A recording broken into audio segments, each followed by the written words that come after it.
Bien, Bueno, buenas tardes ahora. Continuando con el curso eh, Eleonor Beatriz Paz, vamos a tener el agrado esta tarde calurosa de noviembre de escuchar a una amiga, de escuchar a una persona que se puso al hombro todo lo que se tiene que poner, que puso lo que había que poner, un héroe social catamarqueño.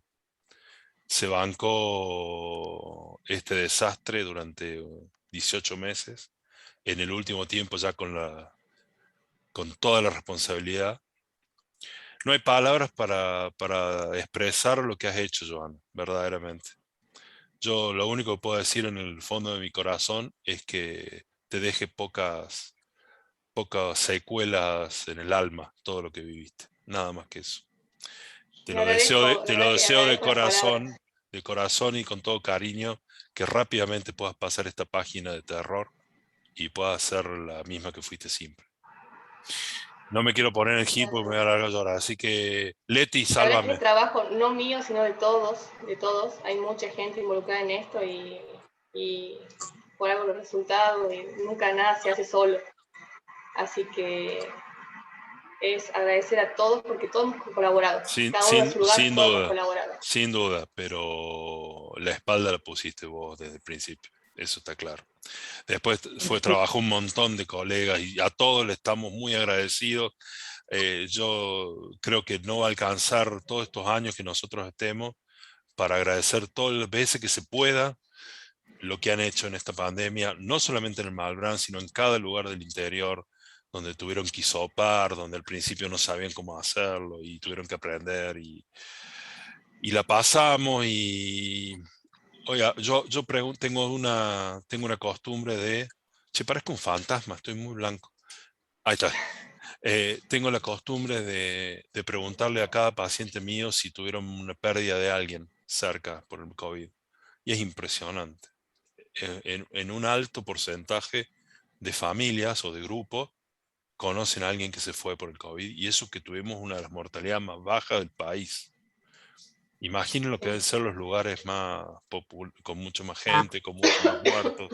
Nosotros con tan pocos muertos y con un porcentaje tan bajo, hagan ese ejercicio. Pregúntenle a sus pacientes al azar si tuvieron a alguien cercano perdido por COVID y van a ver que realmente es alarmante lo que pasó. Es muy feo lo que pasó. Yo agradezco a todos los que estuvieron acá en el Malbrán, los que estuvieron en las postas periféricas que alimentaban el Malbrán, los que estuvieron en cada guardia de cada clínica privada que tuvo el coraje de ponerse el COVID al hombro, y todo el interior que con los poquísimos medios que tenían, le peleaban a este desgracia. A todos, este 3 de diciembre creo que va a ser muy triste para todos, va a ser un día de festejo también. Creo que esa mezcla entre tristeza y alegría nos va a conmover. Eh, no vamos a estar el viernes que viene porque es 3 de diciembre, pero desde ya les digo feliz Día del Médico. Todos han demostrado que tienen un coraje, tienen unos cojones que realmente emociona, que realmente hacen que en la persona del consejo directivo y en la mía personal los admire muchísimo a todos ustedes, por lo que han hecho, por lo que se han jugado, por lo que han arriesgado, por dejar familias, dejar todo para hacer esto. Eh, qué sé yo, el destino nos pone pruebas y las pruebas hay que pasarlas y hay que demostrar de qué madera estamos hechas. Y los médicos y el equipo de salud de Catamarca está hecho de muy buena madera. Y creo que eso ha hecho que seamos uno de los pocos lugares tal vez en el mundo donde no tenemos pérdida de material humano del equipo de salud por trabajar en COVID. Sí hemos perdido colegas de COVID, por supuesto, pero no porque estaban en la línea de batalla con el virus. Yo creo que tuvimos una suerte de mucha suerte, porque llegó muy tarde y muchas cosas se aprendieron a hacer cuando llegaron, y tuvimos un gap muy cortito entre el primer caso real, internado, grave y bla, bla, y que empezaron las vacunas. Esas dos cosas, haber aprendido de los errores ajenos y haber estado 3 meses peleando desnudos hasta la vacuna, creo que nos ha salvado de que no haya habido pérdidas en el equipo de salud ni en los médicos. Cuando todo esto empezó por ahí por junio, julio del 2020, nuestro gran miedo como colegio de médicos era que perdiéramos uno de nosotros. Muchas reuniones del consejo directivo nos miramos y decíamos, por Dios, ¿cómo salimos adelante si esto pasa? No íbamos a poder mirarnos a los ojos. Gracias a Dios no pasó, perdimos gente muy querida, por esto este curso se llama así, pero no lo perdimos en la acción médica. No lo perdimos por haber intubado, desesperado, con tratar de salvar la vida a alguien sin las medidas que teníamos que tener. Gracias a Dios, eh, pudimos aprender de los errores, tomar las medidas y hacer las cosas responsablemente, que significó que no tuviéramos ninguna pérdida. Feliz Día del Médico en avance a todos. Si no los veo, a los que veo se los diré personalmente. El viernes que viene no vamos a estar, pero bueno, en esta clase, en esta persona que tenemos ahí, va también el agradecimiento a todos los que pelearon, públicos y privados, a todos los que alguna vez se pusieron un mameluco, todos los que se pusieron un equipo completo de protección personal y hicieron lo que tenían que hacer sabiendo que tal vez se contagiaban del bicho. Leti.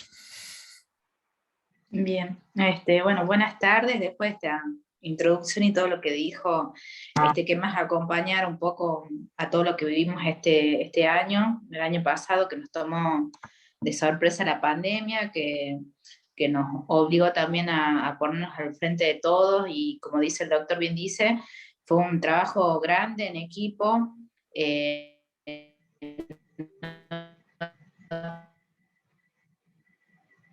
Tan solo de la parte de acá de Catamarca, Joana, yo la conozco hace mucho a Joa, es una excelente persona principalmente y una excelente médica, es brillante como médica, la admiro muchísimo, estoy muy contenta de todos los logros y a dónde estás, Joa.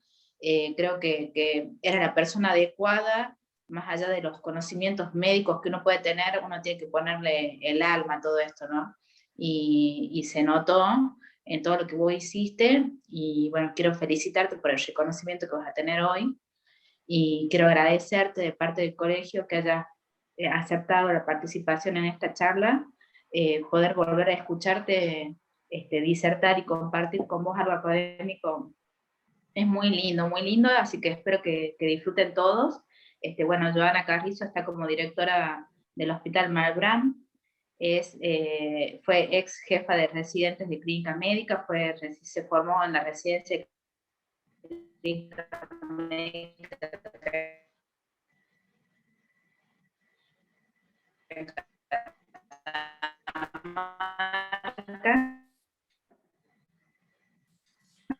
Te perdemos, Leti. Personas, así que bueno, creo que ya nos vale.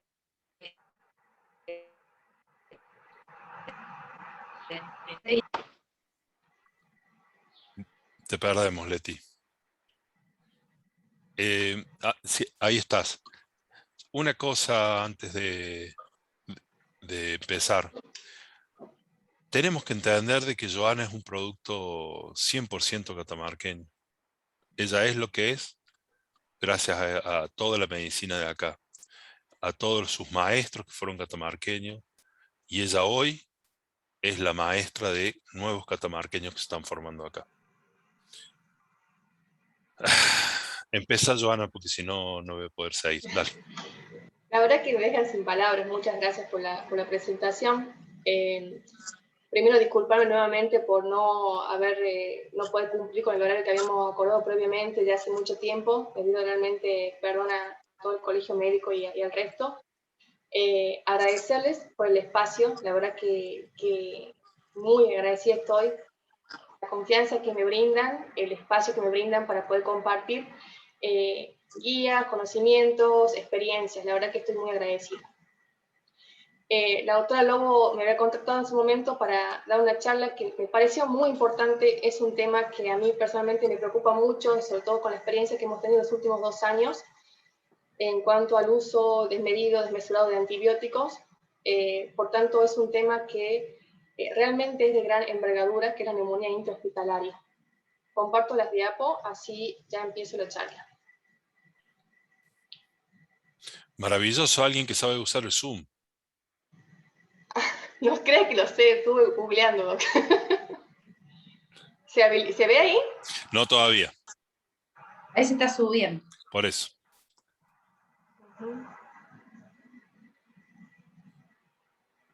Bien. Para poner la copita.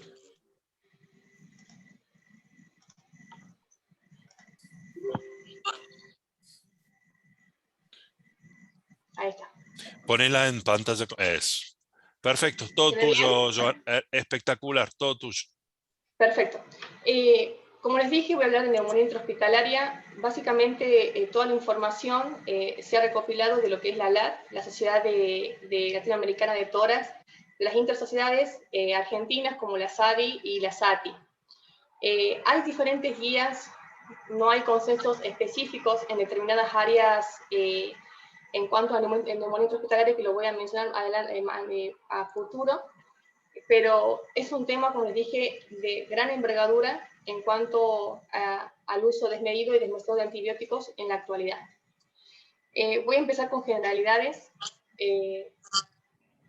Sabemos que la neumonía intrahospitalaria es la segunda infección más frecuente dentro de los hospitales, pero dentro del circuito cerrado, es decir, dentro de la terapia intensiva, es la infección más frecuente. Esto genera un aumento de la mortalidad en gran escala en los pacientes que la padecen, lo que a su vez lleva al aumento de la internación de los mismos dentro de los nosocomios y aumentan mucho los costos a nivel sanitario, tema de salud. Se la considera actualmente como un desafío constante, ya que se producen muchos cambios en cuanto a la epidemiología intrahospitalarios continuamente, y esto lleva a que se generen bacterias multiresistentes. Cada vez que uno está en un internado, hay pacientes con sospechas de infecciones intranosocomiales y vemos los cultivos y la verdad que aterra ver cada vez más bacterias que generan carbapenemasas, beta-lactamasas. Nos lleva siempre a usar antibióticos de amplio espectro.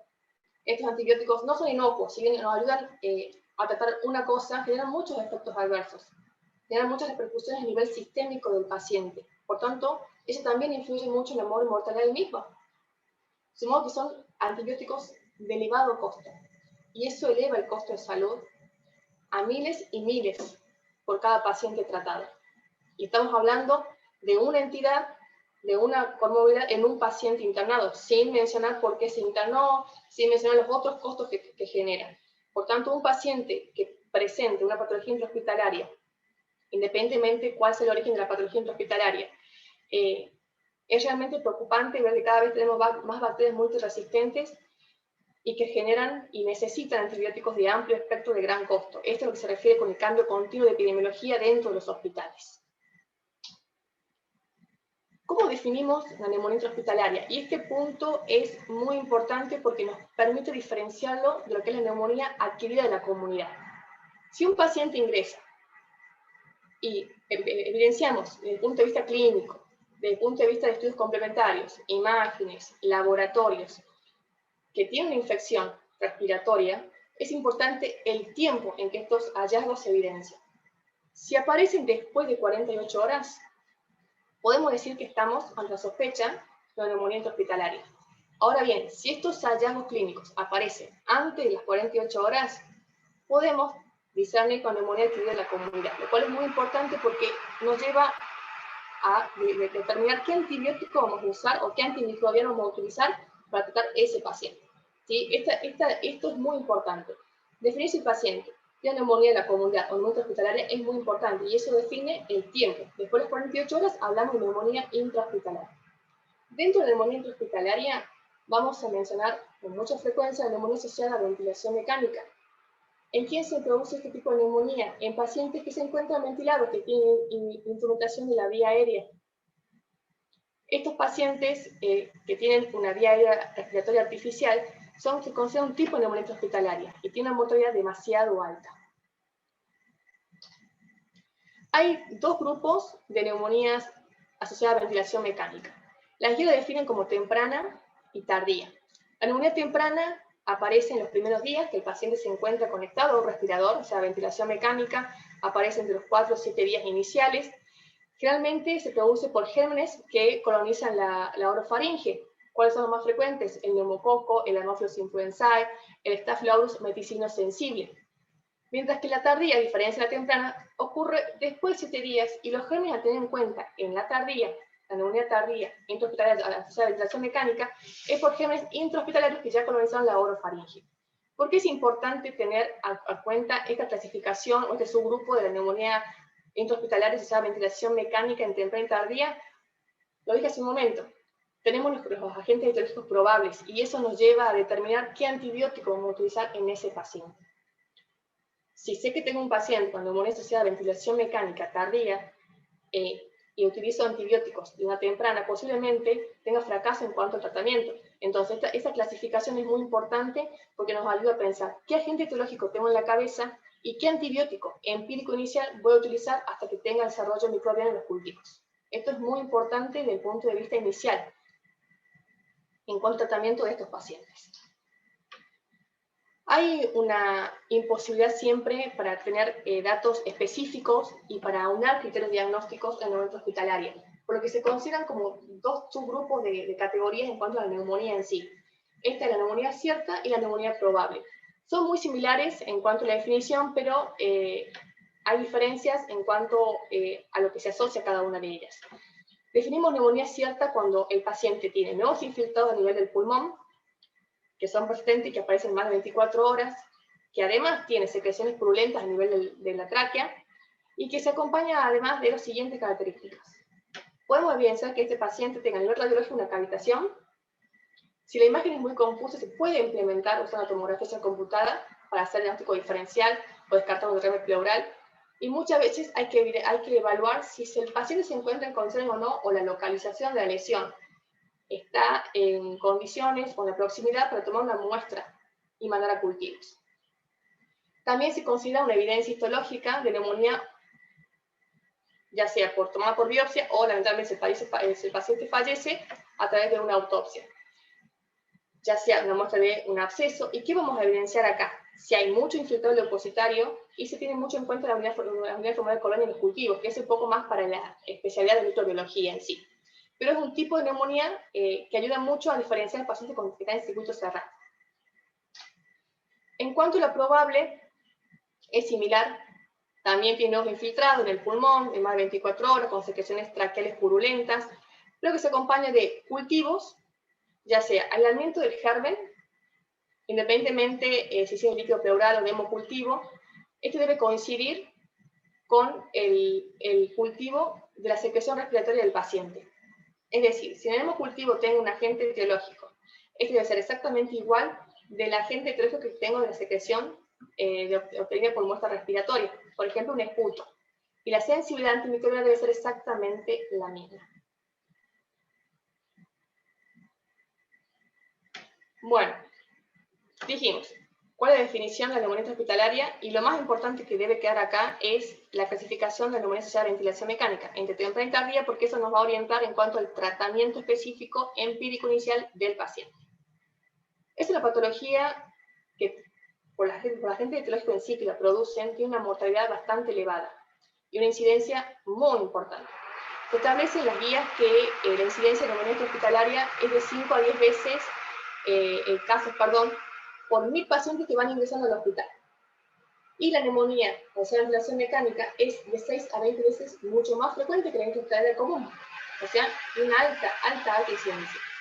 Hay un estudio que se hizo en 2.800 pacientes, un poquito más en realidad, que evidenció que de ese número de pacientes, el 15% tenían neumonía intrahospitalaria asociada a ventilación mecánica, y que el periodo de presentación de ese cuadro era con una mediana de 3 días. Es decir, esto es muy llamativo porque tiene un inicio bastante precoz. Y habla muchas veces de fallas en cuanto al manejo propio del sistema de salud para con el paciente, que yo lo voy a mencionar más adelante. La etiología. Muchas veces, en cuanto a la etiología y patogenia, es muy importante acá tener en cuenta la colonización de la flora normal que cada paciente tiene.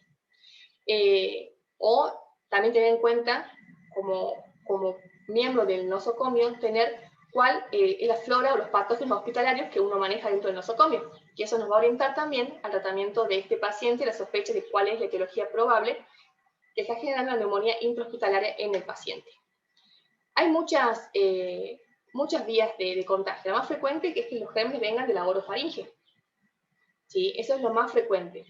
Muchas veces tenemos pacientes que están conectados al respirador, o muchas veces no están conectados al respirador, pero uno aspira a secreciones a nivel bucal, sobre todo los pacientes que se encuentran en terapia intensiva. ¿Esto qué lleva? Es la causa más frecuente de inoculación, de contaminación de las secreciones respiratorias, y después de inoculación de estos gérmenes a nivel del parénquima pulmonar. Por lo cual es la causa más frecuente de colonización por los gérmenes de la orofaringe que generan neumonía intrahospitalaria. Tenemos otras vías también, ya sea por continuidad de estructuras adyacentes, como por ejemplo los senos paranasales, la inhalación por algún material que sea aerolizable, ¿sí? Que eso es más frecuente para algunos virus o bacterias, por ejemplo la Mycobacterium tuberculosis. Influye mucho también la situación clínica previa del paciente, para poder estar infectado por un micobacterio, por ejemplo. Básicamente, eso es muy importante tener en cuenta. Otra forma también, que no la mencioné, perdón, es la siembra hematógena. ¿Sí? No es la más frecuente como vía patogénica para generar neumonía intrahospitalaria, pero es una vía viable, ¿sí? Y que es la tercera en frecuencia. Bueno, lo que mencionaba anteriormente, los gérmenes presentes en la orofaringe son la causa más frecuente de colonización y de complicaciones de los pacientes con estos cuadros respiratorios intrahospitalarios.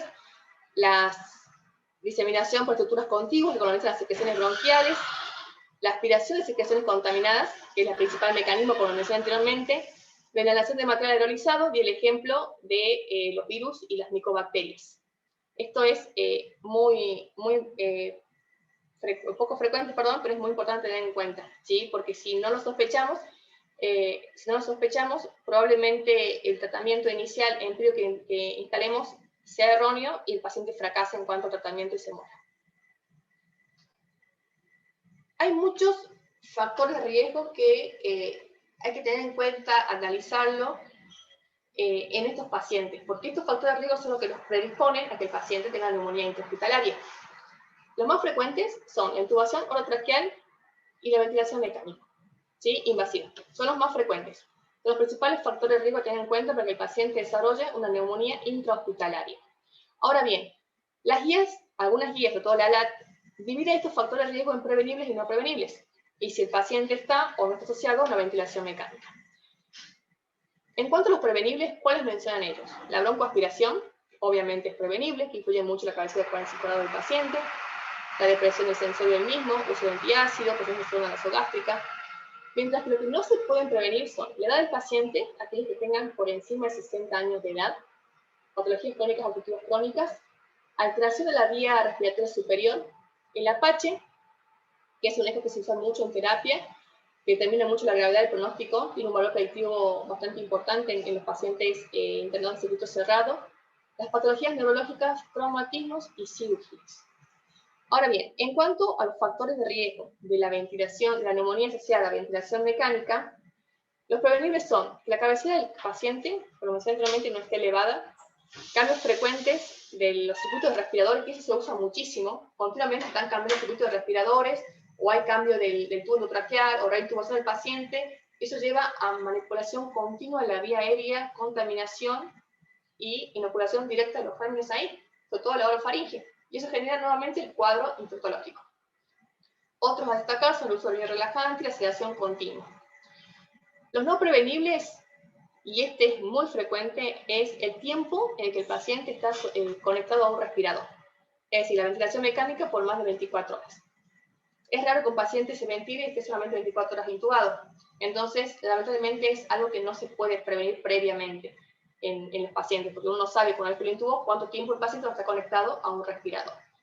Aquellos pacientes que estén distresados, que tengan patologías cardíacas de base, pacientes con quemaduras, con alteración del sensorio, que tengan una monitorización continua de la presión intracraneal, o la intubación endotraqueal de emergencia, que lamentablemente es algo muy frecuente y muchas veces no se cumplen todas las medidas de bioseguridad para con el paciente y para con el equipo de salud, ¿sí? Lo cual esto es algo a destacar, algo que se puede corregir más adelante, nada más que hay que trabajarlo continuamente.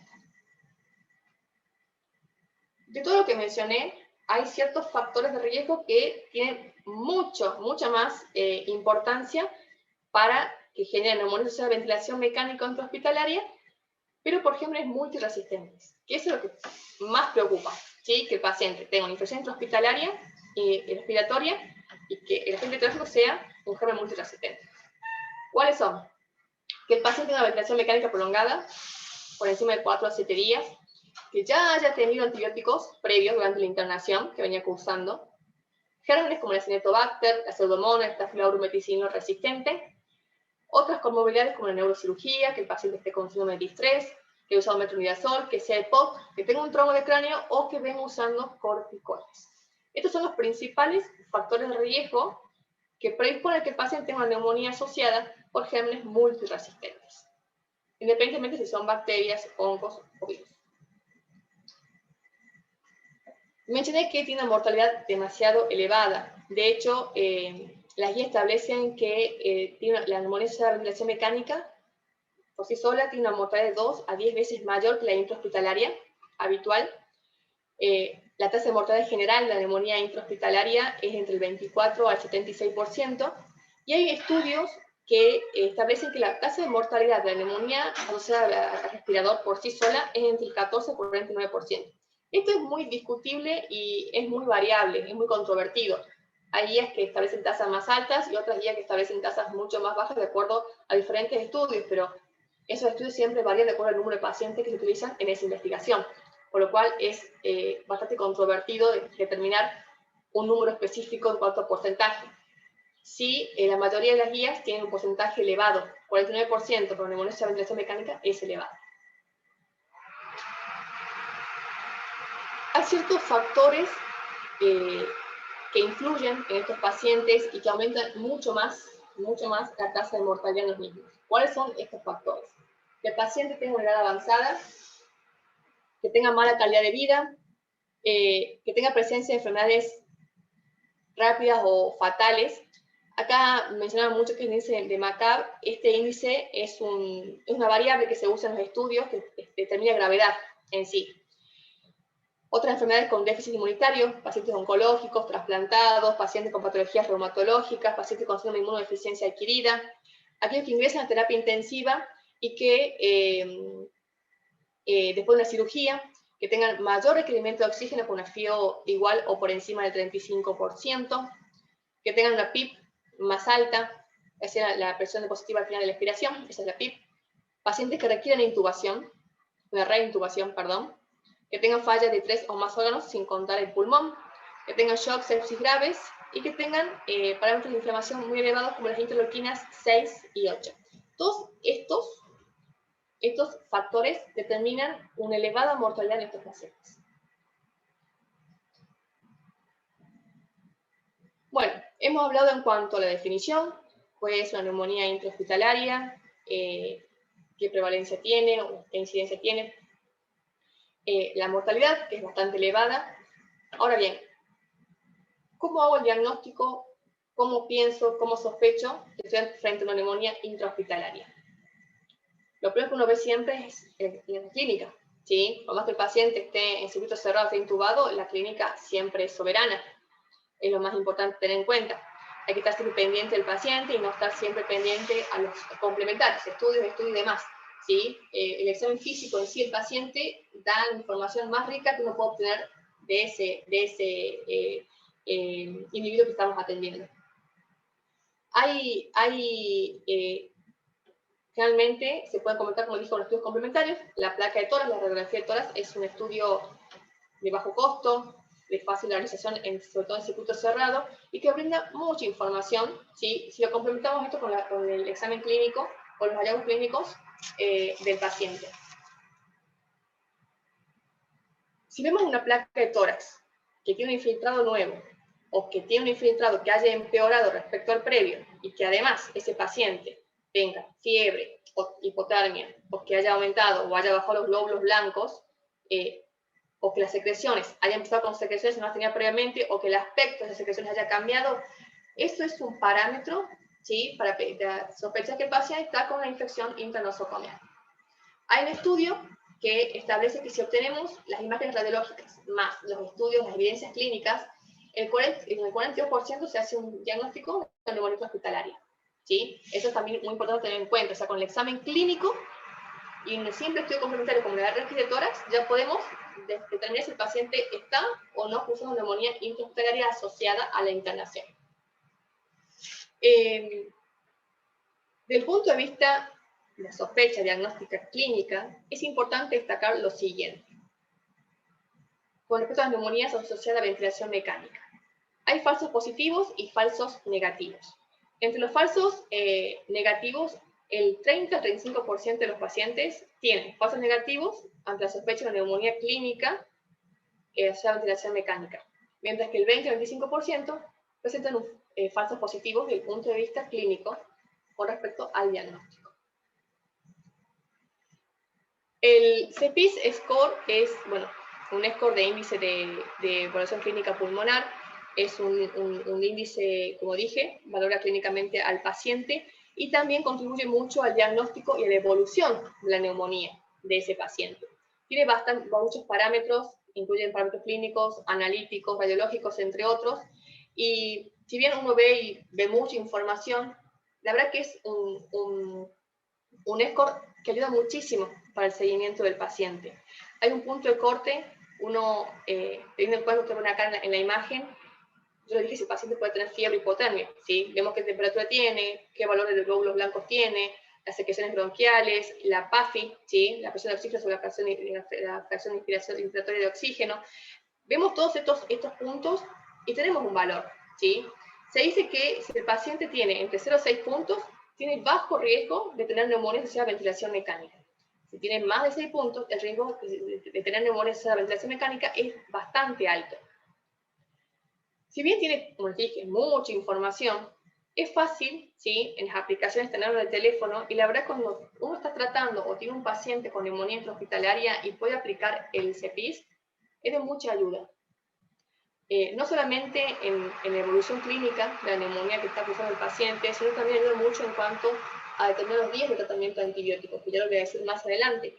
Hay muchos pacientes que muchas veces no se llega al agente etiológico por medio de cultivos, entonces el tratamiento en general siempre es empírico, y este score es muy favorable para determinar si podemos o no podemos suspender los antibióticos antes de los días que habitualmente uno trata a los pacientes, ¿sí? Que ya los voy a mencionar con mayor detenimiento más adelante.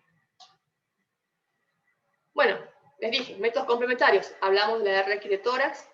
También se puede hacer una tomografía, si hay una sospecha con una diagnóstica en cuanto a la RX, o hay una confusión o imágenes dudosas, y si en las condiciones clínicas del paciente permite trasladarlo a la sala de tomografía, se puede implementar este método para descartar si el paciente hizo una complicación, una cavitación, un absceso, un derrame pleural, una telectasia. Se puede utilizar la tomografía en esas condiciones.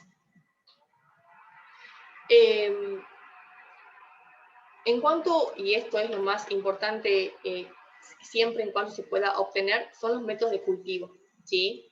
Hay diferentes medios de cultivo que podemos implementar para llegar al agente etiológico que está generando la neumonía intrahospitalaria, ya sea por hemocultivos, por cultivo del esputo, por aspiración de secreciones, del lavado bronquial, por un minival, el cepillado.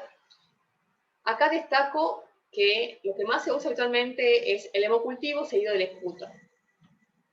El hemocultivo tiene un rédito demasiado bajo, es decir, menos del 20% de las muestras de hemocultivo se positivizan en un paciente que se encuentra en terapia intensiva con una neumonía intrahospitalaria. O sea, el rédito es bajo. pero tiene un valor predictivo, un valor positivo demasiado alto. O sea, cuando es positivo, hay germen, ¿sí? Pero el rédito en sí es demasiado bajo. Por ende, siempre se prioriza, siempre y cuando se pueda, obtener muestras de cultivo de la vía respiratoria, en preferencia. Destaco acá que muchas veces uno cuando sospecha una infección internosocomial, lo primero que hace es tomar el cultivo del paciente. Pero hay que tener siempre en cuenta las condiciones clínicas del mismo. Si tengo un paciente que está inestable hemodinámicamente y el cultivo no lo puedo hacer en el momento, lamentablemente no puedo demorar el inicio del tratamiento porque ese debe ser precoz para tener buena evolución del paciente a posterior. Entonces, eso me lleva muchas veces a no tomar los cultivos. Siempre y cuando se pueda, hay que cultivar al paciente, porque eso nos va a determinar una etiología específica y a posterior dirigir tratamiento acorde y dirigido a ese germen. Pero si las condiciones clínicas del paciente no lo permiten, y esto aclaro, no se retrasa el inicio de tratamiento en espera de los cultivos.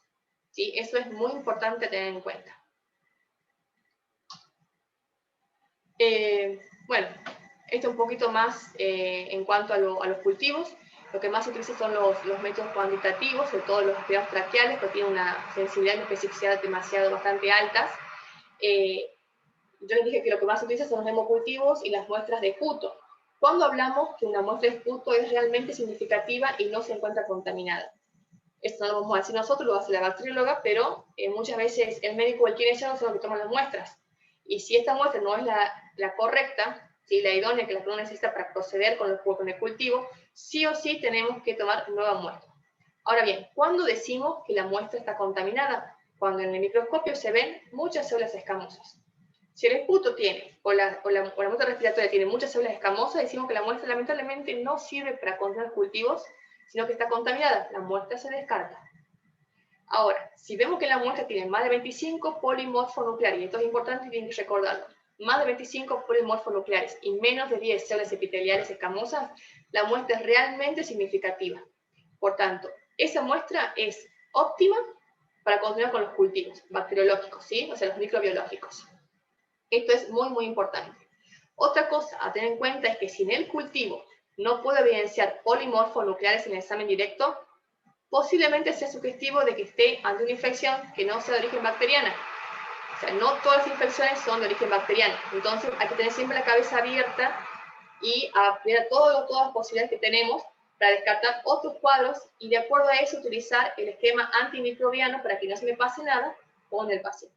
¿Sí? Pueden ser, por ejemplo, una infección por cándida. Y yo estoy tratando únicamente a un paciente con antibióticos. Entonces, obviamente, el paciente va a tener fracaso en el tratamiento y se va a morir. Entonces, esto es muy importante también. Eso habla de, todo lo que yo estoy mencionando, habla de un trabajo, no solamente del médico, es un trabajo global de todo el equipo de salud, ¿sí?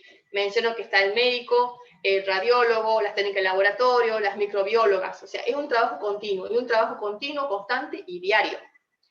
Vuelvo a cultivar al paciente y no terminó mi tarea ahí. Todos los días hay que averiguar cómo están los cultivos, acercarme al servicio, preguntar, ¿hay crecimiento, no hay crecimiento? ¿El directo fue positivo, fue negativo? Esto es muy importante. No todos lo hacen y estar siempre pendiente de cada paciente y de cada procedimiento que uno haga con mucho detenimiento determina el fracaso o el éxito del tratamiento de evolución del paciente. Entonces es muy importante que cada cosa y cada conducta que se haga sea después seguida, continuada y no se la deje a un costado. Porque puedo hacer mucho en el momento que yo sospeché de neumonía hospitalaria, pedí los cultivos, le puse antibióticos, pero si después no averigüé cómo siguió el cultivo o al día siguiente no vi si el directo tenía algo o no, ¿de qué me sirve? ¿Sí? Quizás tengo un espectro antimicrobiano erróneo y en el cultivo me dicen que tengo un gran negativo y capaz estoy usando un gran positivo para tratarlo y estoy ya fallando. Entonces, siempre que uno pone todo el trabajo en ese paciente, el trabajo tiene que ser continuo, ¿sí? Para que el paciente pueda salir. Y estos datos así sencillos, como si la muestra es representativa, si hay polimorfonucleares, es la comunicación continua con el servicio, ¿sí? Con todas las personas que influyen y trabajan en el nosocomio. Eso garantiza siempre el éxito en la evolución del paciente. Es una comunicación fluida. Bueno, esto es un poco más de especialidad, habla de la unidad formal de colonia, cuando la muestra es representativa, cuando no. En es muy importante. Se usa en lo que es circuitos cerrados, sobre todo en los pacientes ventilados, se usa mucho lo que es el lavado broncoalveolar. Sobre todo en los pacientes que están ventilados. Como hay mucha colonización del orofaringe, por ahí sacar las secreciones, es muy probable que nos den polimicrobianas, que haya muchos gérmenes en las secreciones, porque están generalmente contaminadas. Entonces, lo más fidedigno siempre es, si se puede, hacer un lavado broncoalveolar y mandar esas muestras para cultivo. ¿Sí? Esas muestras por ahí son las, o el cepillado son las mejores en este tipo de pacientes. Bueno, no sé si hay preguntas, si quieren me detenga acá, continúo y al final hacemos las preguntas. Ahí Caro Oyola levantó la mano, no sé si quiere hacer una pregunta en este momento o si lo quiere dejar para el final. Caro, puedes prender tu micrófono y preguntar, puedes prender la cámara y preguntar.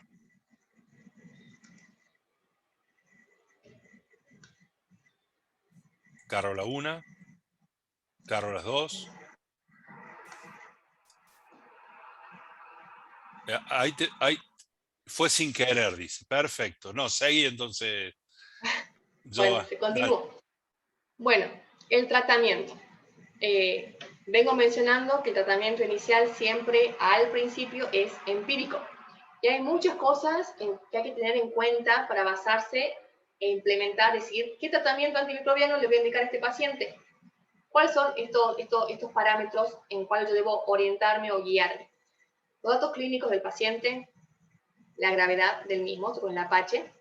Si el paciente durante la internación del nosocomio en sí estuvo, o en ambulatorio estuvo o no con uso de antibióticos previos, el tiempo transcurrido de que ingresó al hospital y pasó la terapia intensiva, el diagnóstico de duración de la ventilación mecánica, y otro dato que es importantísimo es la vigilancia epidemiológica del hospital.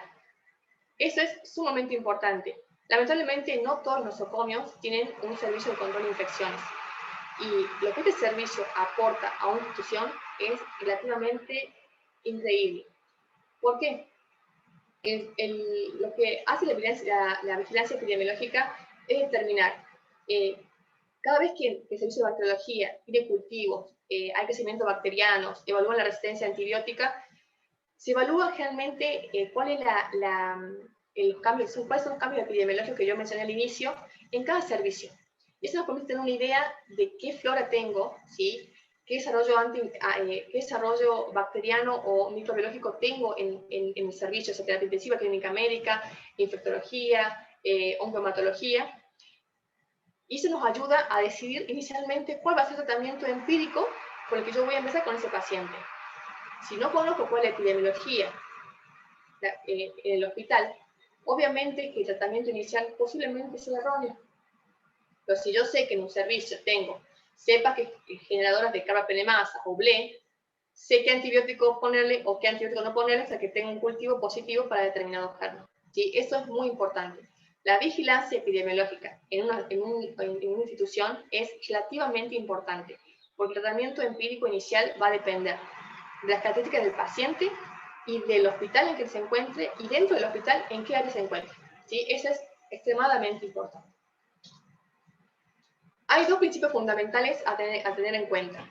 Por un lado, el tratamiento inicial tiene que ser adecuado, como vengo mencionando, y temprano, ¿sí? No se retrasa el inicio del tratamiento antimicrobiano. Y por otro lado, el antibiótico o el antimicrobiano, por decirlo de alguna manera, no específicamente antibióticos, que uno utilice, debe ser lo suficientemente bueno, pero tratar de usarlo sigilosamente para evitar generar bacterias multiresistentes. Hay dos grupos en cuanto para determinar o para definir qué tratamiento voy a utilizar. Grupo 1 y grupo 2. El grupo 1 es cuando uno piensa si el paciente tiene un riesgo alto o bajo de infección por gérmenes resistentes. Es decir, el grupo 1 específicamente es cuando el médico piensa que este paciente tiene una infección intranosocomial, pero el riesgo de que tenga una infección por un germen muy resistente es demasiado bajo. ¿Cuáles son estos pacientes? Aquellos pacientes que tengan menos de 4 días en circuito cerrado y menos de 7 días de ingreso al nosocomio, que hayan recibido antibiótico-terapia previa, pero menos de 24 horas en las últimas 2 semanas, y que no tengan factores de riesgo de colonización de la orofaringe por patógenos multiresistentes. ¿En qué gérmenes actualmente voy a pensar en este tipo de pacientes, de los que incluyen el grupo 1? Neumococo, Haemophilus influenzae. Es similar a lo que les mencioné anteriormente a la neumonía hospitalaria, ¿sí? O sea, ventilación mecánica que se clasificaba en temprana y tardía. Es similar, pero esto incluye no solamente al paciente que está con un respirador, la neumonía hospitalaria en general, ¿sí? Los gérmenes son similares. Mencioné neumococo, Haemophilus influenzae, Staphylococcus verticino sensible. El tratamiento va dirigido de acuerdo a esos gérmenes. Usar apisulva, ceftriaxona, siempre podemos tener en cuenta que no haya grandes generadoras de beta-lactamasas, ¿sí? No haya cepas BLE en la institución. En cuanto al grupo 2, son aquellos que tienen un riesgo o una sospecha alta de que el paciente tenga una neumonía asociada intrahospitalaria por gérmenes multiresistentes. Estos pacientes, a diferencia del grupo anterior, son los que tienen más de 4 días ya en la terapia intensiva y más de 7 días dentro del hospital. Y que previamente sí han recibido antibióticos por más de 24 horas en los últimos 15 días y que tienen factor de riesgo de colonización de la orofaringe por organismos multiresistentes. ¿Qué gérmenes voy a tener en cuenta acá? La Pseudomonas aeruginosa, el Acinetobacter, la Pseudomonas maltófila, las enterobacterias. El tratamiento va a ser realmente de mayor amplio espectro. Usamos parapenemasas, el tazobactam, la vancomicina. ¿Sí? Son antibióticos de amplio espectro. Recuerdo acá, que no lo mencioné anteriormente, cuando mencioné la etiología de la neumonía hospitalaria, les dije cuáles eran todos los gérmenes que generaban esta patología. Y vemos que continuamente está la Pseudomonas, está el Staphylococcus aureus, y son los dos principales gérmenes que generan neumonía hospitalaria, ¿sí? La Pseudomonas aeruginosa y el Staphylococcus aureus son los principales gérmenes asociados a neumonía intrahospitalaria. Otras guías también suman lo que es la Klebsiella pneumoniae y la Acinetobacter en cuarto lugar. Son los 4 principales gérmenes que se asocian a neumonía intrahospitalaria, sobre todo a la neumonía asociada a ventilación mecánica. Este cuadrito es lo mismo que mencioné anteriormente, tiene los dos grupos, las características de cada grupo, ¿sí? Cuando consideramos que tienen un riesgo alto o bajo de infección por gérmenes multiresistentes, los gérmenes que cada grupo, la sospecha etiológica de cada grupo, y el tratamiento recomendado empírico en cada uno de ellos. Bueno, tratamos al paciente en forma empírica, porque el cultivo no está de un día para otro, ni en el momento tampoco. ¿Cómo sé si el paciente realmente responde o no responde al tratamiento instaurado inicialmente?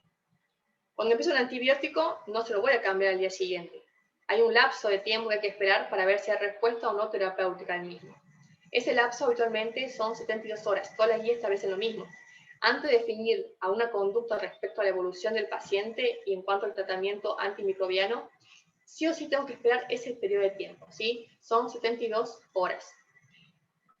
Si el paciente estaba febril y dejó de hacer fiebre, si los blancos empezaron a bajar, si aumentó la presión de oxígeno y si las características de las secreciones traqueales han mejorado, puedo decir que el paciente clínicamente viene respondiendo. No se tiene muy en cuenta en los primeros días los cambios a nivel radiológico, porque esos no modifican, ¿sí? No es un patrón sine qua non o indispensable en el cual yo me pueda basar para decir que el paciente mejora no clínicamente.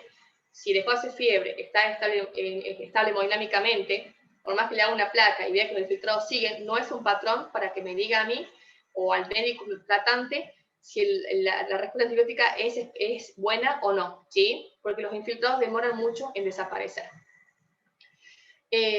Ahora bien, hay muchos casos en el cual los antibióticos 72 horas no mejoran y muchas veces es discutible si rotamos antibióticos o cultivamos a los pocos días.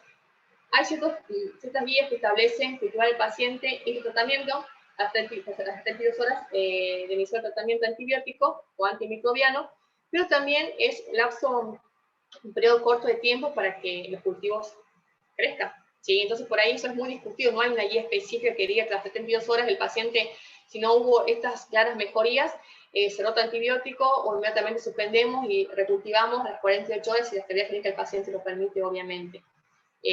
Cada paciente es distinto y se deben tomar medidas y conductas adecuadas a la condición clínica actual de ese paciente, ¿sí? Eso es siempre notorio y hago la salvedad a ello. Bueno, acá quería llegar. La duración del tratamiento. No hay una guía específica que diga cuántos días debe durar sí o sí el tratamiento de estos tipos de pacientes, esta patología. Hay guías, como la SAI y la SATI, que establecen 14 días de tratamiento antibiótico, otras entre 7 a 21 días. Si tenemos un paciente que tiene estabilidad hemodinámica, viene respondiendo y no encontramos nada en los cultivos, se puede evaluar un tratamiento antimicrobiano entre 5 a 8 días, con suspensión a posterior, y esto no repercute necesariamente en la mortalidad del paciente. No hay ningún estudio que diga que si yo en el día 7 u 8 suspendo el antibiótico, el paciente después evolucione mal. No hay ninguna guía. Siempre se tiene en cuenta si los cultivos por ahí son negativos, ¿sí? Y no hay crecimiento de ningún desarrollo microbiano en el mismo. Ahora, si encuentro un germen o no, y el paciente viene evolucionando bien, al segundo o tercer día se puede evaluar rotura vía oral. Ahora bien, hay que tener en cuenta que estos pacientes están cursando neumonía intrahospitalaria, cuyos gérmenes son totalmente distintos, que tienen una resistencia antimicrobiana bastante particular.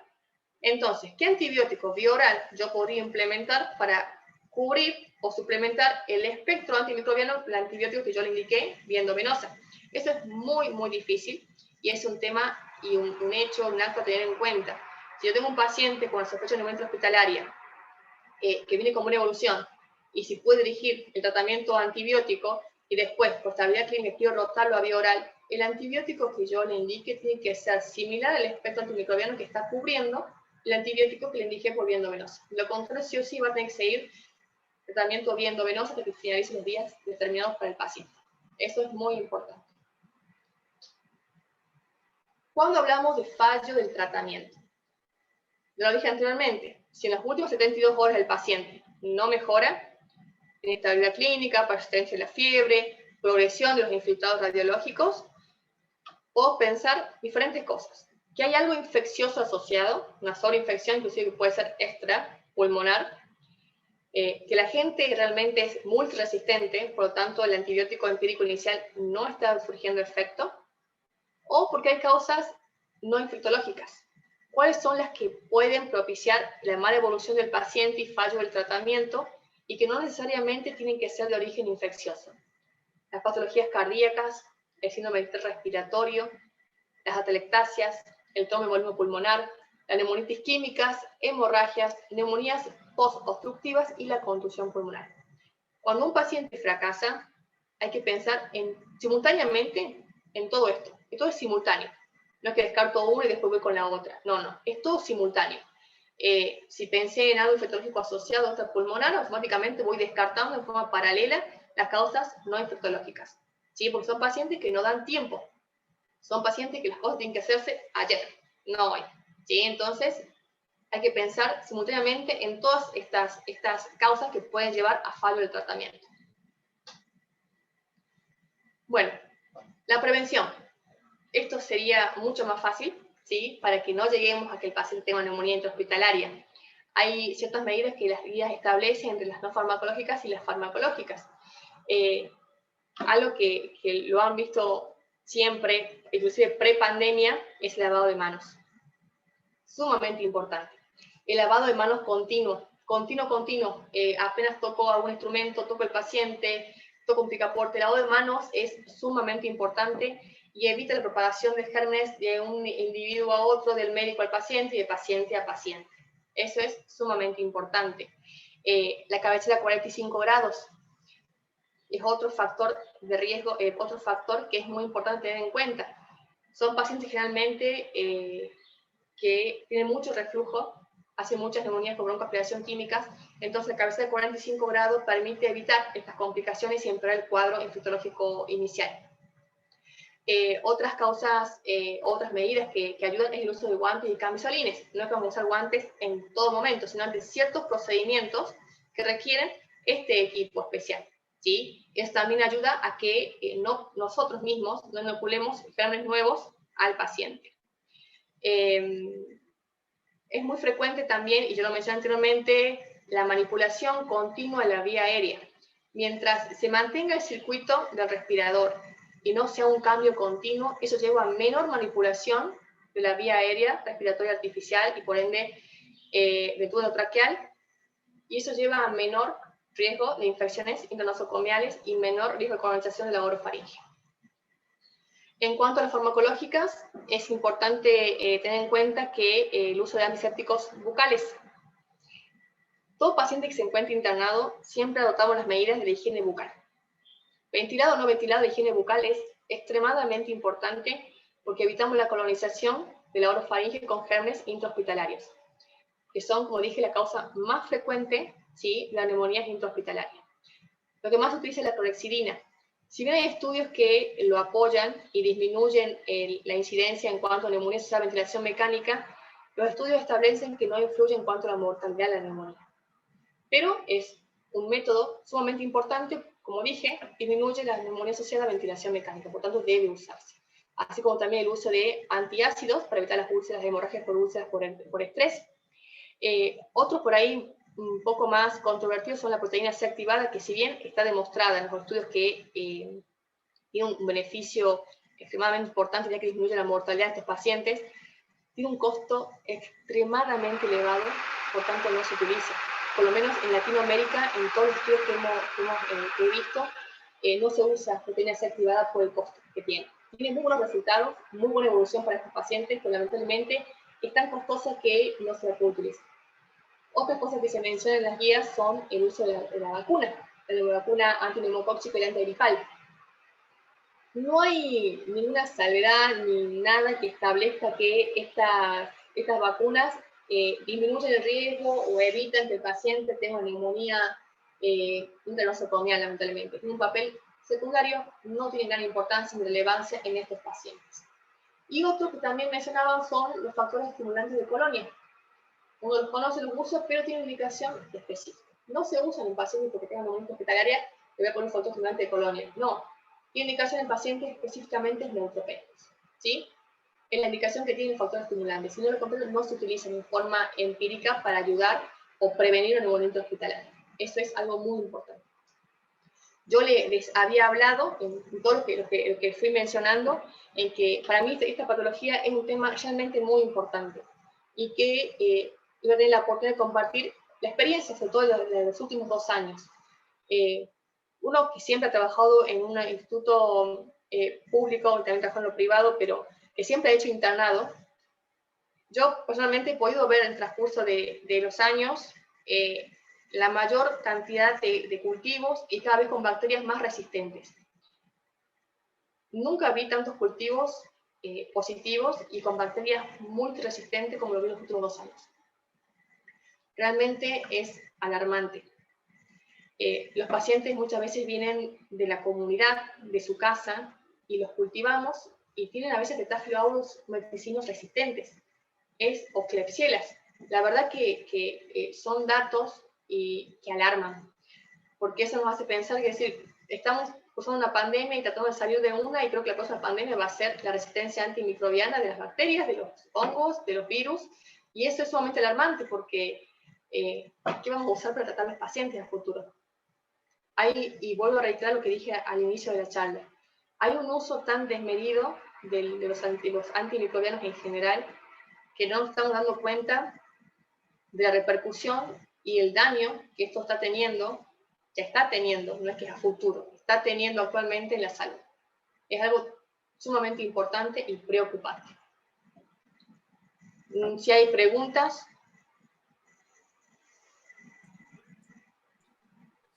Yo hago una pregunta. ¿Terminaste, Joana? Sí. Para que vuelva a aparecer un fantasma. Deja de compartir pantalla, por favor.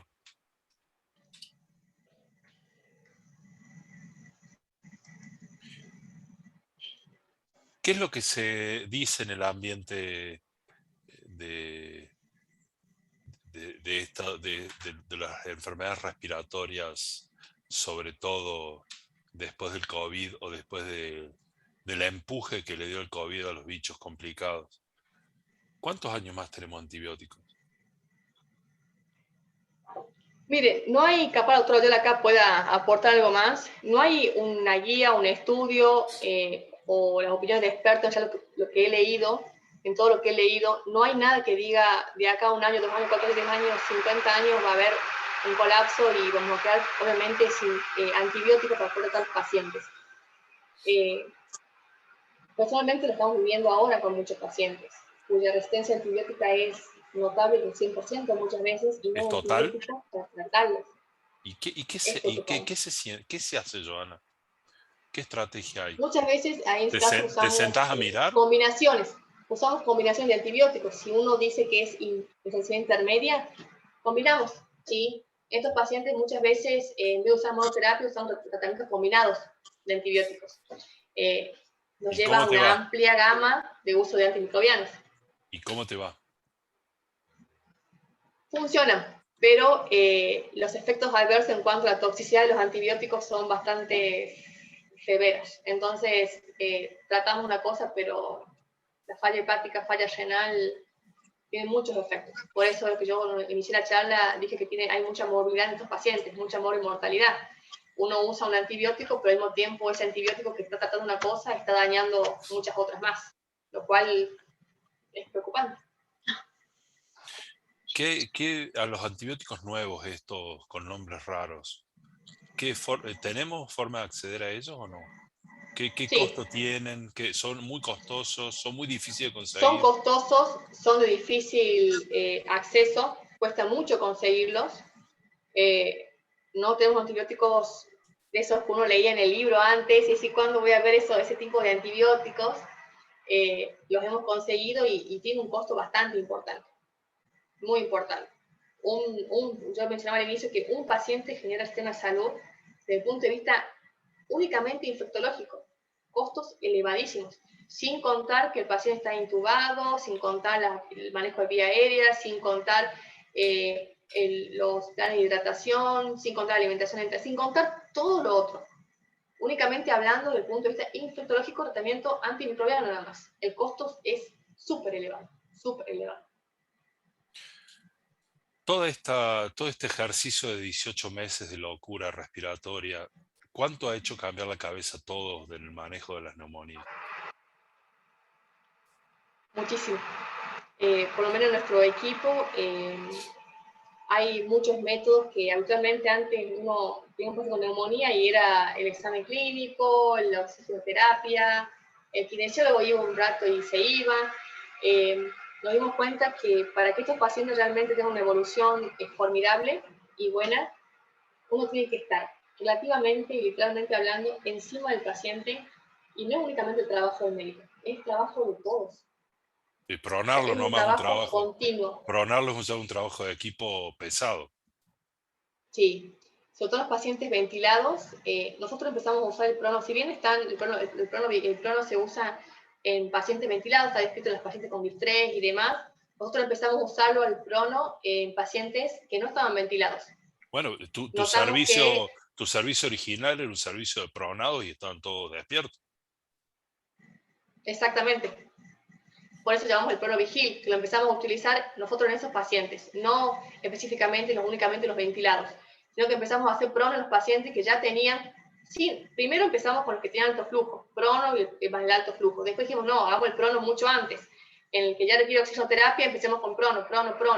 Entonces, hemos tenido, la verdad, que muy buenos resultados combinando muchas terapéuticas. ¿Sí? No es que es una sola, no es que el prono va a salvar únicamente la vida del paciente. No, ojalá fuese así, lamentablemente no lo es.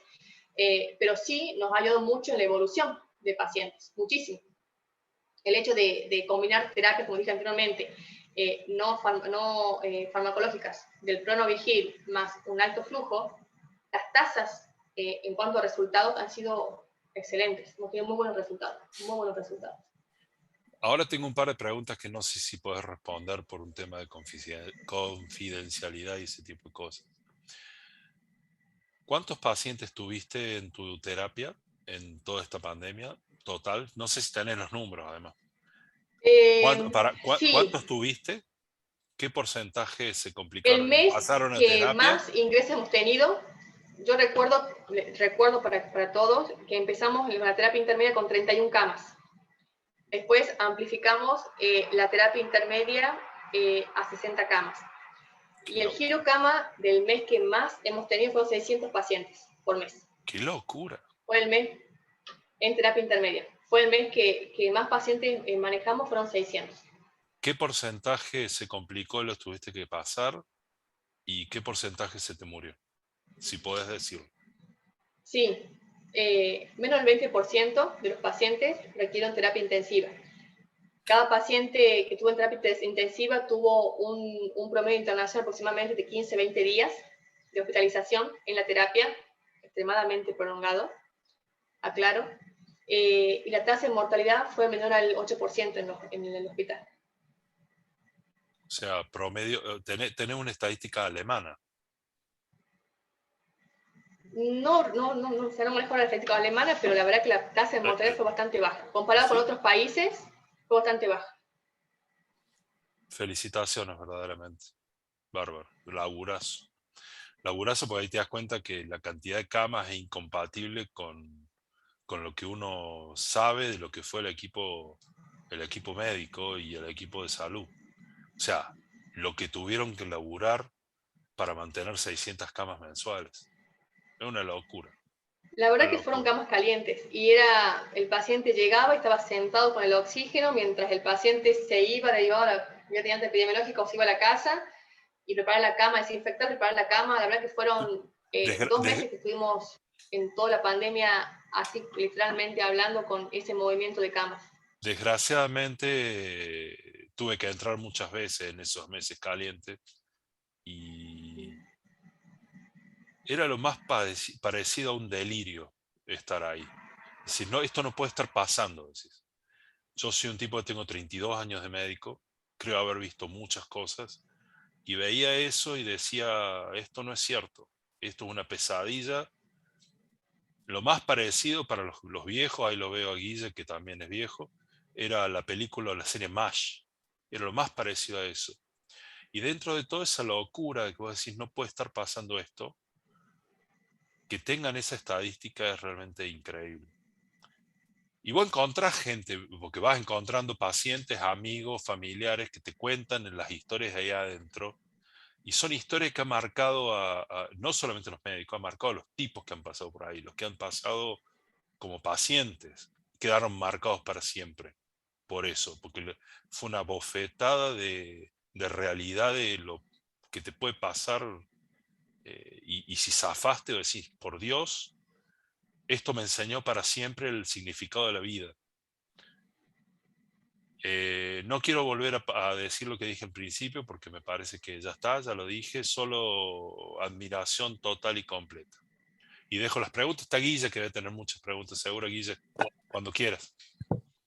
Hola, ¿cómo les va? ¿Qué dice? Bueno, yo no habrá preguntas, estuvo hermosísima la clase, mirá que yo no me banco mucho los antibióticos, soy muy electrofisiólogo para esto, pero sí me encantó el tema de reconocer a Joana, me parece excelente, considero que es una médica de primera, y lo que hicieron en el Malbrán coincido con vos, es alucinante, con un valor y un esfuerzo impresionante.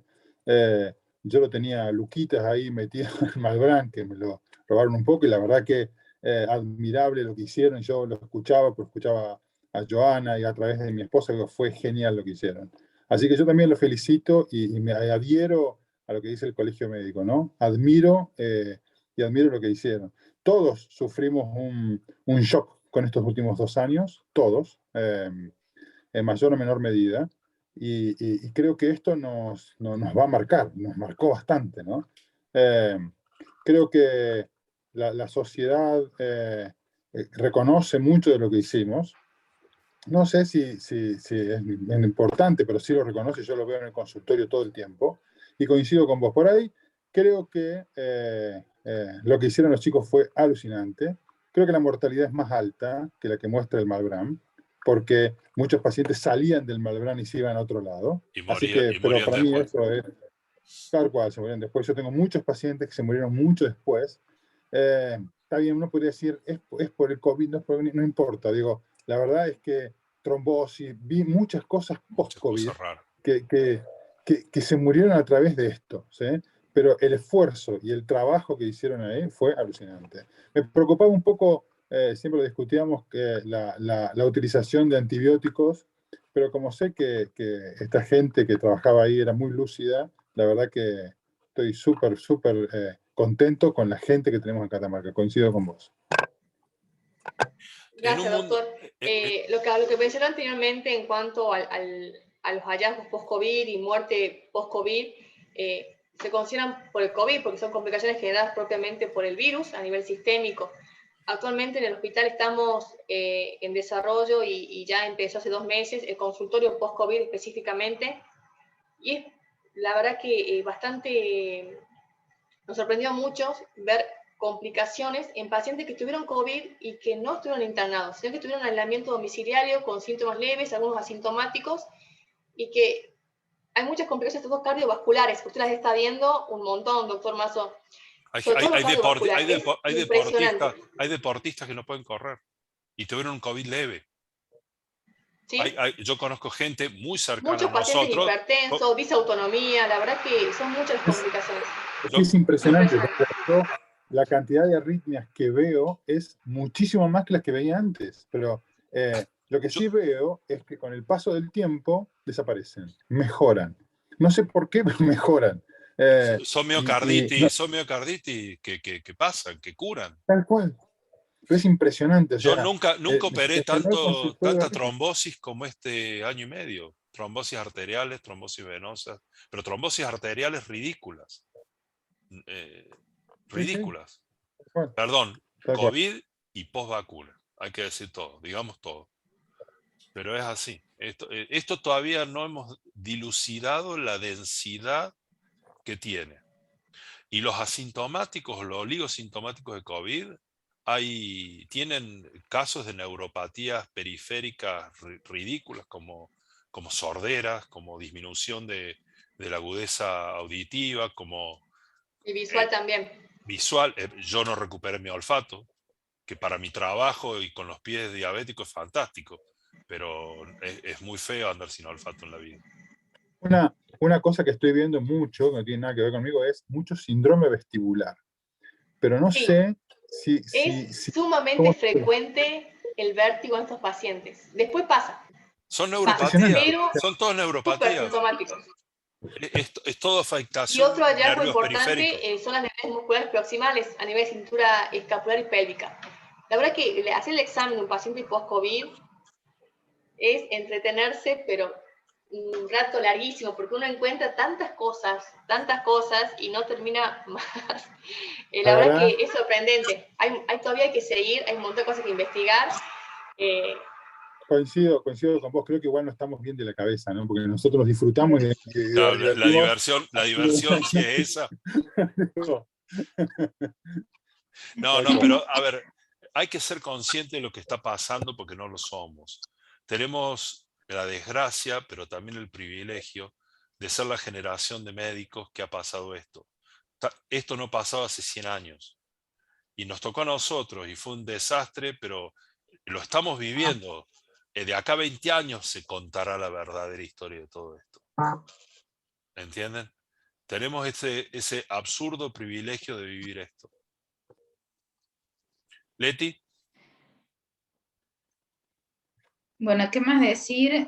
Felicitarla yo, excelente la clase, la verdad que muy práctica. Muchas cosas me fuiste contestando durante la charla. Una de ellas era si se podía prevenir la neumonía intrahospitalaria y cómo se hace, que lo explicaste muy bien. Una duda que tengo con respecto a los protocolos, más allá de una neumonía intrahospitalaria, con el uso de los corticoides. Si, como era muy controversial, si se usa o no se usa en los CIRS, en la sepsis, si se lo usa en la práctica, si está realmente indicado o no. No hay una guía o algo que sí o sí habiliten los corticoides. Hay diferentes estudios y muchas veces el daño en sí que genera más al paciente es la inflamación sistémica. Es lo que más daño genera al paciente. Muchas veces no el germen en sí, hablando desde el punto de vista infectológico, ¿no? No el daño en sí del germen, sino muchas veces la respuesta inflamatoria del organismo del huésped. Entonces, el corticoide, las guías, se utiliza al inicio, los primeros días.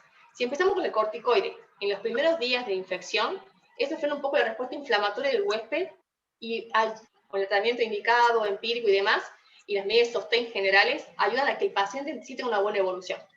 Repito, no hay una guía específica que lo avale, pero hay muchos estudios que sí lo aprueban. La doctora Bustos Claro. pregunta a la doctora Bustos, ¿cómo hacen con los respiradores para aseptizarlo entre paciente y paciente? Sobre todo en la época que era cama caliente. Hay protocolo de desinfección. ¿Pero Todo el hospital llegaban a poder hacerlo? Sí.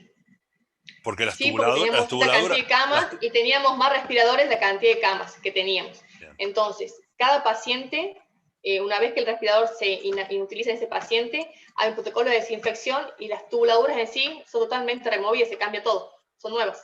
Vale, sí, las tubuladuras es lo más fácil de cambiar. El tema es todo lo intrínseco del respirador. Todo, el sistema, Eso la no es verdad tan sencillo. que eso adquirimos con el transcurso de los meses. Y gracias a Dios al licenciado Aramburu Shaul, que es la verdad un genio en cuanto al control de infecciones, que está en los dos hospitales, en San Juan Bautista y en el Malbrán. Cada elemento dentro del hospital tiene un protocolo de desinfección. Lo que no se desinfecta, se tira. Y cuando un paciente, desde la cama, o sea, yo no hablo únicamente de la desinfección del respirador, se desinfectaba toda la unidad. Si la unidad hablamos de la cama, del panel, la mesa, absolutamente todo lo que incluía ese paciente. Perfecto. ¿Alguna otra pregunta, Mirna?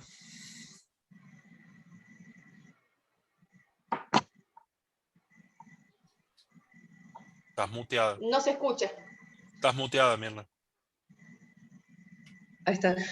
Un agradecimiento especial a Joana, porque sin embargo, a pesar de todo el trabajo que ha tenido ella, siempre ha respondido a los mensajes, las llamadas, y lo sé que me ha respondido a mí personalmente, y retransmitirle la experiencia de los pacientes de acá del interior cuando volvían, ¿no? de las largas internaciones o pequeñas internaciones. Lo vivido de ellos fue algo, como dice el doctor Pablo, ¿no? Que no lo vamos a tener, o que fue bastante grande y bastante estresante para todos, pero los pacientes hablan de una labor, de una buena labor humana entre los pacientes mismos, entre ellos, entre el equipo de salud, que han sido contenidos y que entre ellos mismos se ayudaban, ¿no? Yo tengo varios pacientes que han contado que entre ellos mismos se ayudaban entre cama y cama. Y bueno, una de las preguntas mías que quería preguntar, bueno, ya fue respondida, que era sobre vacunas. ¿Qué pasa con esto de las vacunas del neumococo y del hemófilus? ¿Cómo responden ante esta situación de que, sin embargo, son gérmenes muy patógenos y a pesar de las vacunas, ¿no? Yo creo que esa respuesta ya la tengo. Así que gracias. A usted. Bueno, dada la hora y dado que esta niña se debe ir a cambiar y embellecerse para su premiación, yo solo me queda decir que perdón por lo que pasó hoy, pero bueno, realmente estuvimos todos y los que no, esto va a quedar grabado para que lo vean en diferido y que queda para siempre esta charla. Lo bueno de todo este curso y de toda esta charla es la videoteca extraordinaria que nos queda con nuestros médicos, que digo lo que digo siempre. Qué lujo que tenemos en Catamarca, carajo de médicos. Hay que sacarse el complejo y darse cuenta que realmente tenemos un plantel médico extraordinario, que no le envidiamos nada a nadie, que los resultados están en la cancha, de cómo nos fue cuando nos pusimos en estrés, cuando pensábamos que iba a ser muy complicado zafar, salir adelante, cuando miramos para atrás y éramos los que éramos, no éramos otros que los que estábamos, y los que estábamos había que poner el pecho para esto. Un año después, porque nosotros empezamos en septiembre del año pasado con el verdadero problema, lo pasamos. Como comunidad médica lo hicimos. El 3 de diciembre va a haber muchas cosas, el colegio está preparando muchísimas celebraciones, algunas muy tristes porque son misas para los médicos que se nos fueron, otras un poquito más lindas porque son premios para los que lo merecen. Pero el mensaje que va a ser es, lo hicimos, lo pudimos hacer. 1.300 médicos nos bancamos esto. Feliz Día del Médico a todos. En el fondo de su corazón, brinden, porque a pesar de la tristeza, lo hicimos, todos juntos. Los quiero mucho, feliz Día del Médico a todos. Nos vemos el 10, ¿no es cierto, Leti? Sí. Bien. Bueno, feliz Día del Médico a todos. El viernes que viene no va a haber clase, como bien expresó el doctor, por las jornadas de acontecimiento del colegio, de los premios y de conmemoración a los fallecidos. El día viernes 10 nos va a acompañar la doctora Oyola Carolina, disertando tuberculosis y micosis, así que va a ser una charla muy linda y muy interesante. Los esperamos en este último trechito del curso, que espero que no se lo pierdan. Y bueno, y nuevamente agradecer a Joana por la predisposición y por la charla excelente, brillante, brillante, como digo siempre. Y agradecerles a todos que estén presentes en el cambio de horario. Y bueno, muy feliz Día del Médico a todos. Creo que todos, después de estos 2 años difíciles en la parte personal, en la parte profesional, con mucho sacrificio, cada uno desde su lado, creo que nos merecemos en cierta forma un reconocimiento y bueno, festejarlo. Así es. La doctora Carolina es seguridad Nuevamente, perdón por haber cambiado el horario. No, está la verdad que fue perfecto. algo de último momento. Nuevamente agradecerles el espacio, la confianza a todos. Reitero que esto fue un trabajo en equipo de todos, no mío, sino de todos. Cada uno fue un pilar fundamental en todo el desarrollo y los resultados que hemos tenido, en algo que hay que seguir trabajando para seguir mejorando en muchos aspectos. Reitero y apoyo y avalo lo que usted dice. Catamarca tiene muy buenos profesionales, comprometidos en su mayoría, y creo que eso hace la diferencia en la atención y para con nuestros pacientes. Así es. Así es. La doctora Carolina Oyola es una garantía de que va a ser una clase extraordinaria, así que nos vemos el 10. Joana, sos increíble. Muchas gracias. Te mereces todo lo que te pasa, Joana, te lo juro. Nos vemos. Muchas gracias, de verdad. Hasta luego. Gracias. Nos vemos. Chao a todos y gracias nuevamente. Adiós.